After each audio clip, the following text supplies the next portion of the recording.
17ই August অনুপম ও প্রস্মিতার কোল আলো করে এসেছে পুত্র সন্তান।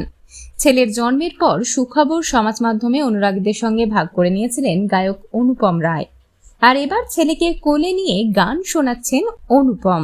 তারই এক মিষ্টি ঝলক শেয়ার করে নিয়েছেন গায়ক নিজেই।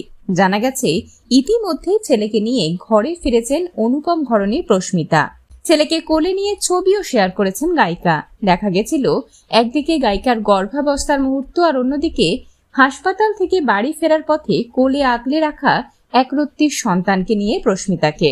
আর এবার গায়ক অনুপম রায় শেয়ার করেছেন ছেলেকে কোলে নিয়ে একটি বিশেষ ভিডিও, যেখানে দেখা যাচ্ছে কখনো একরত্তিকে কোলে নিয়ে নিজের গাওয়া গান শোনাচ্ছেন, আবার কখনো ফুটবল ম্যাচ দেখছেন। এছাড়াও অনুপমের শেয়ার করা ওই ভিডিওতে দেখা যাচ্ছে ছেলেকে কোলে নিয়ে বাড়ি ফেরার পথে অনুপম, পাশেই দাঁড়িয়ে রয়েছে স্ত্রী প্রস্মিতা পাল। এই সুন্দর মুহূর্তগুলি শেয়ার করে অনুপম লিখেছেন তারই এক গানের লাইন, দেখো ব্যথা নেই। সেলিব্রাসের পক্ষ থেকে অনুপম, প্রস্মিতা ও তাদের সদ্যজাত সন্তানের জন্য রইল অনেক অনেক শুভেচ্ছা এবং শুভকামনা।